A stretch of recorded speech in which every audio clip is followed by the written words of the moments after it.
जय हिंद साथियों, इस टॉपिक में हम डिस्कस करेंगे question number 13 and question number 14 को। तो चलिए सॉल्व करते हैं क्वेश्चन नंबर 13 को। और इसमें गिवन ये है कि सेट ए है और वो सेट है all the set of all polygons.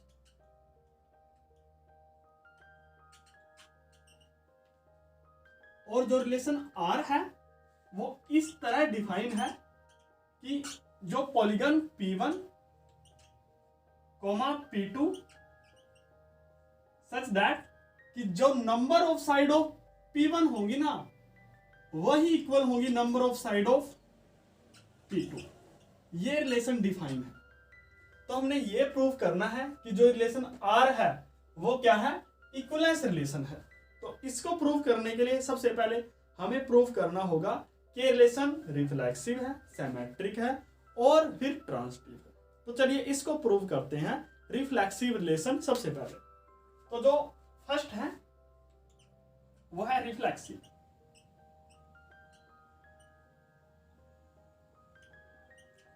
तो उसके लिए लेट मान लीजिए कि जो P है वो सेट A से बिलोंग करेगी।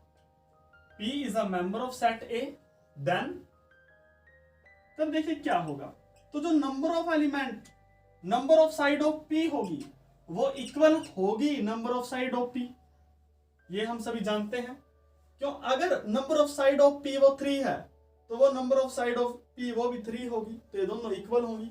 दैट मीन्स कि P, P belongs to relation R means R is reflexive.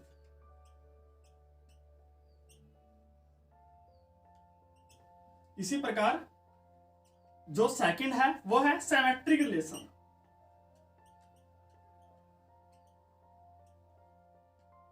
तो सिमेट्रिक रिलेशन के लिए मान लीजिए 2 एलिमेंट्स लेट कि P1, P2 these are 2 element of a set A। और वो हमने ऐसे लिए हैं कि P1 is related to P2। तो सच दैट कि P1 is related to P2 means P1, P2 belongs to relation R। और if P1, P2 belongs to relation R, this means number of side in P1 equal होगी number of side in P2। और अगर number of side in P1 equal है number of side in P2, तो मैं ये भी लिख सकता हूं कि number of side in P2 वो इक्वल है number of side in P1। तो अगर number of side in P2 equal है number of side in P1, तो यहां से क्या प्रूव हो गया कि जो P2, P1 ये मेंबर है रिलेशन R का। अब देखिए हम ये लेकर ये चले थे कि P1, P2 belongs to R, और हमने प्रूव ये कर दिया कि P2, P1 also belongs to relation R।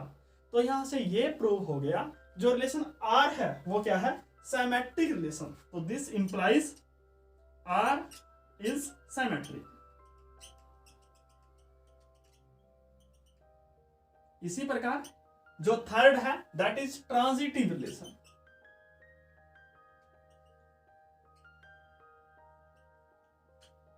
तो ट्रांजिटिव रिलेशन के लिए मान लीजिए लेट कि P1, P2, P3 these 3 element belongs to the set A। और वो ऐसे लेने हमने सच दैट कि P1, P2 ये मेंबर हो रिलेशन R के, और इसी प्रकार P2, P3 ये भी मेंबर हो रिलेशन R के। अब अगर P1, P2 belongs to R, that mean कि जो number of side of P1 equal है number of side of P2। और इसी प्रकार अगर P2, P3 belongs to R, this means number of side of P2 equal है number of side of P3। अब देखिए number of side of P1 equal and number of side of P2, और actual में number of side of P2 वो किसके equal है, number of side of P3 है। तो number of side of P3, तो अगर number of side of P1 equal है number of side of P3, तो मैं ये बोल सकता हूं कि P1 P3 ये भी बिलोंग्स करेगा रिलेशन R से। दिस मीन्स कि R है वो क्या है, ट्रांजिटिव रिलेशन है।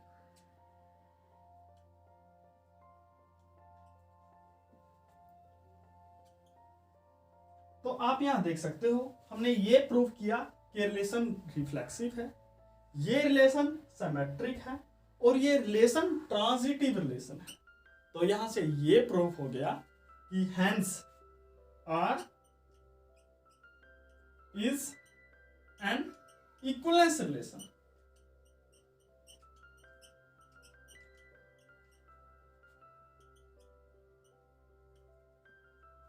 अब जो सेकंड पार्ट है इस प्रॉब्लम का वो ये है कि हमने व्हाट इज द सेट, हमने सेट निकालना है of elements in a related to the right angle triangle.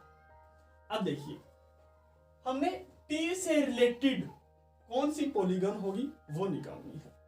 तो जो एक्चुअल में हमने निकालनी है इक्विवेलेंस क्लास ऑफ टी, और वो इक्विवेलेंस क्लास ऑफ टी किसके इक्वल होगी, टी कोमा वो सभी टी होंगी सच दैट, मान लीजिए यहां पर वो सभी पॉलीगोन होगी सच दैट कि P is related to T, ये होगा।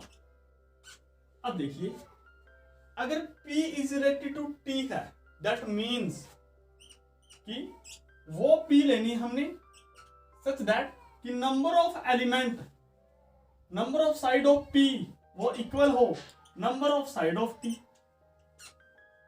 दैट इज इक्वल वो पॉलीगोन लेनी हमने such that number of side of P वो कितनी हो, number of side of T।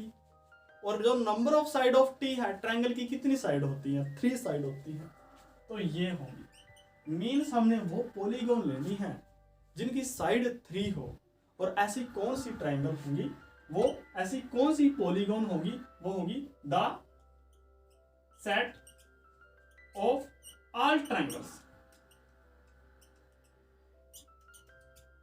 in play, the set of all triangle, and this is the set related to the T। चलिए अब शुरू करते हैं क्वेश्चन नंबर 14 को सो, और इसकी स्टेटमेंट ये है let T be the set of all lines in XY plane, कि जो गिवन है वो ये है, T है वो सेट है, the set of all lines in XY plane, और जो रिलेशन R है define in the set T, वो रिलेशन R ऐसा है कि L1 इज रिलेटेड होगी L2 के, कब, इफ L1 इज पैरेलल होगी L2 के, ये रिलेशन है। तो हमने ये प्रूव करना है सबसे पहले कि ये relation is an equivalence relation. तो देखिए सबसे पहले अगर मैं इसको प्रूव करूं कि इट इज रिफ्लेक्सिव,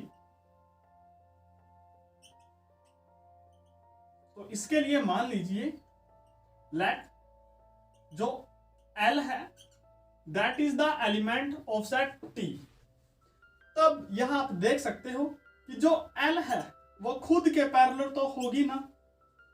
अगर L is parallel to L तो ये कंडीशन अप्लाई करेगी, means L comma L belongs to relation R, ये होगा। दिस मीन्स अगर L is a member of T और L कोमा L R से बिलोंग करे, दैट मीन्स R क्या है, R इज रिफ्लेक्सिव रिलेशन। अब जो सेकंड है वो है सिमेट्रिक।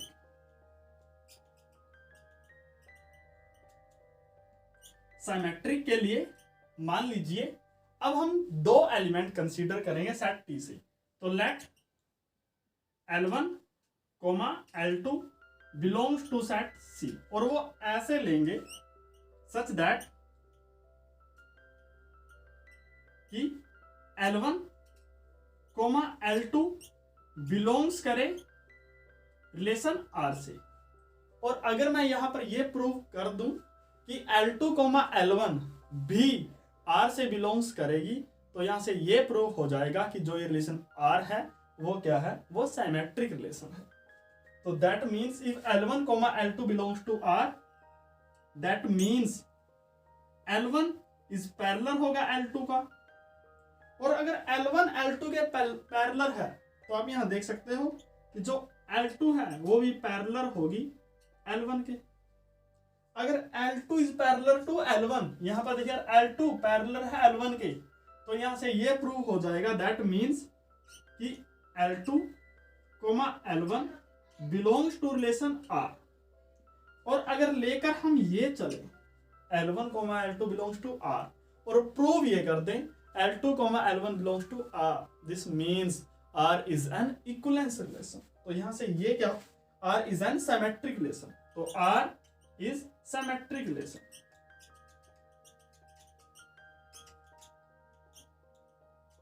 अब जो थर्ड है वो है ट्रांजिटिव रिलेशन।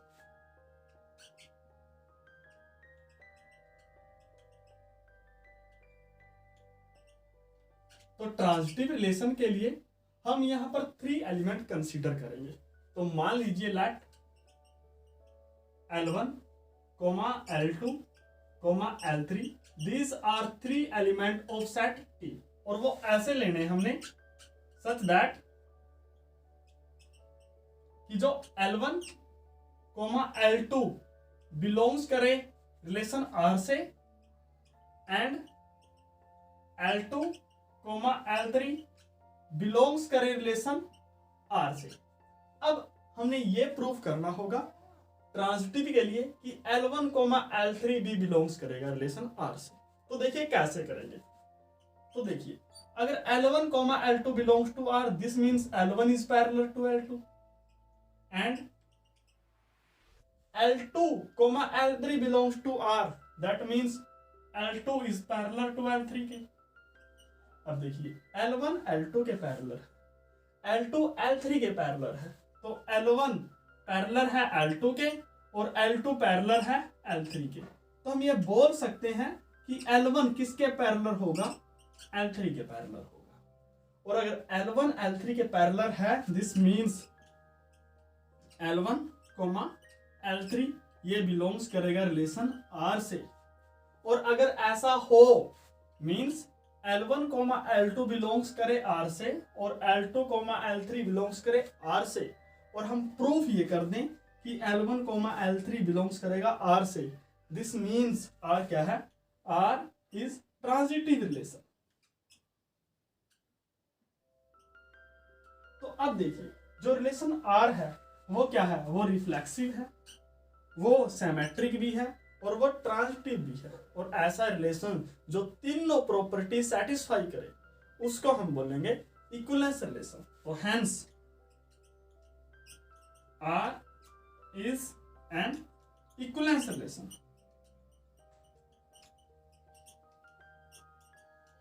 ये जो रिलेशन R है वो क्या है, इक्विवेलेंस रिलेशन। अब जो इसका नेक्स्ट पार्ट है वो ये है, find the set of all lines related to the line this. तो मान लीजिए लेट कि जो L है उसकी जो इक्वेशन है वो ये है, L equals y equals 2x plus 4। तो हमने क्या निकालना है, हमने वो सभी लाइंस निकालनी है। तो the set of all lines related to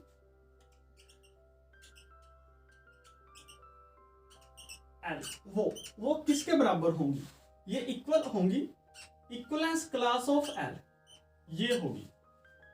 और जो इक्विवेलेंस क्लास ऑफ L है मींस वो सभी लाइंस, मान लीजिए वो M लाइंस हैं, वो सभी लाइंस M सच दैट जो L से रिलेटेड होंगी, means M, L belongs to relation R, that is equal to M such that, अब M रिलेटेड है L से, this means M is parallel to L, और अगर M L के parallel है, इसका मीन क्या है?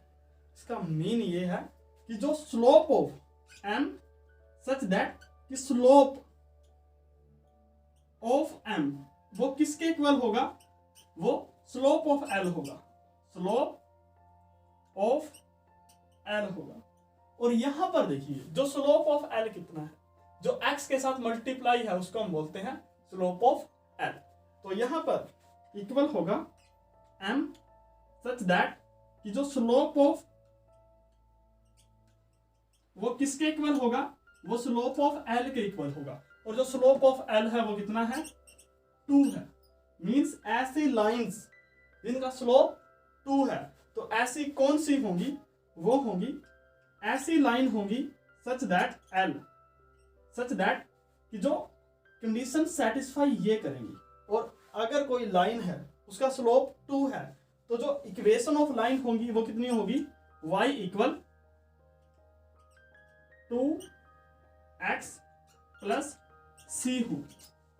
तो ये होंगी the set of all lines related to L, और यहां पर इसको M ले लीजिए कि वो लाइंस लेनी है हमने जो इस फॉर्म की हो।